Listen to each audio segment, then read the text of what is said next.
सब वैश्विक महामारी से लड़ रहे हैं, हम लोग लड़ेंगे। और अभूतपूर्व कार्य किया है सभी माननीय सदस्यों ने, अभूतपूर्व कार्य किया है। आज उत्तर प्रदेश के अंदर मैं आंकड़ों पे जब आऊंगा तो वे आंकड़े किस रूप में सामने आते हैं, बताते हैं कि एक एक व्यक्ति ने, एक एक जनप्रतिनिधि ने सेवा की जो अप्रतिम मिसाल प्रस्तुत की है, उसका परिणाम है कि देश के अंदर सबसे बड़ी आबादी का राज्य अपने यहां कोरोना को नियंत्रित, काफी हद तक नियंत्रित करने में सफल रहा है। और उस कार्यक्रम को आगे बढ़ाने की दिशा भी हमारे सामने अयोध्या में श्री राम मंदिर निर्माण की कार्रवाई, यह एक अभूतपूर्व घटना है। और इस अभूतपूर्व घटना को आने वाले समय के लिए और भी स्मरणीय बनाने के लिए हम सब उस दिशा में एक नए प्रयास के साथ अयोध्यापुरी के विकास की एक नई रूपरेखा तैयार कर रहे हैं।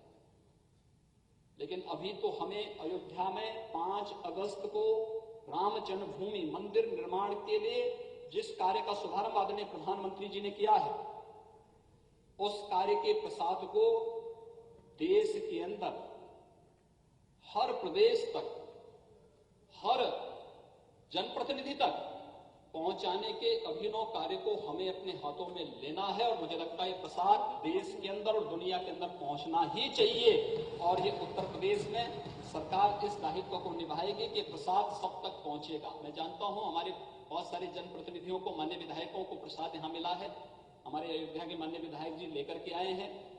जो बचे होंगे सरकार भी उन तक पहुंचाने का कार्य करेगी और फिर वे हमारे ब्रांड एम्बेसडर बनकर के, जैसे प्रयागराज कुंभ के समय मंत्री परिषद के सभी माननीय मंत्रियों ने जाकर के देश के अलग अलग राज्यों में जाकर के ब्रांड एम्बेसडर के रूप में प्रयागराज कुंभ को एक यूनिक इवेंट के रूप में प्रस्तुत किया, उसी रूप में हम लोग अयोध्या की इस घटना को भी देश और दुनिया के सामने प्रस्तुत करेंगे। तो उत्तर प्रदेश में ढेर सारी संभावनाएं आगे बढ़ेंगी और उस रूप में हम लोग इस कार्यक्रम को आगे बढ़ाने का कार्य करेंगे।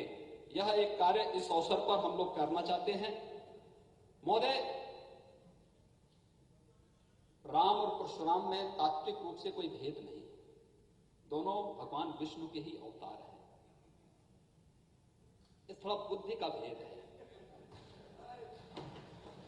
जहां पर बुद्धि का स्तर संकीर्ण और छोटा होता है वे लोग भ्रम में पड़ते हैं, लेकिन तात्विक रूप से शास्त्र ने कोई भेद नहीं माना है, कोई भेद नहीं माना है।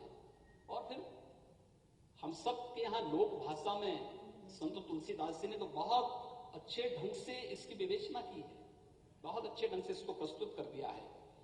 जब धनुष भंग के समय भगवान परशुराम पधारते हैं तो मर्यादा पुरुषोत्तम भगवान श्री राम के ही मुंह से उन्होंने कह दिया कि राम मात्र लघु नाम हमारा,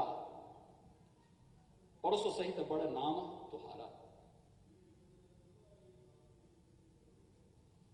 देव एक गुण धनुष हमारे, नव गुण पनम पुनीत तुम्हारे। सब प्रकार हम तुम सन हारे, क्षमो विप्र अपराध हमारे। ये भगवान राम की मर्यादा है भगवान परशुराम के प्रति इस प्रकार के सम्मानजनक शब्दों का उच्चारण करना कि हे देव, हमारे तो एक ही गुण है, धनुष, लेकिन आपके तो परम पवित्र सम, दम, तप, शौच, क्षमा, सरलता, ज्ञान, विज्ञान और आस्तिकता, ये सभी 9 गुण आप में हैं। हम तो सब प्रकार से आपसे हारे हैं क्योंकि आप विप्र हैं और हमारे अपराधों को क्षमा कीजिए। भगवान राम ही कह सकते हैं। और भगवान परशुराम ने भी फिर यही बात कही कि राम रमापति कर धन लेहूं, खींचों मिटे मोर सतेहूं। यह है भारत की मर्यादा।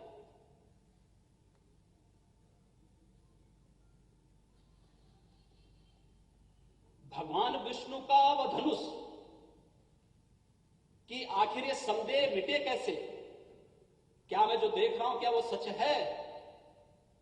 और उन्होंने यही कहा, हे राम, जो मैं देख रहा हूं ये धनुष लीजिए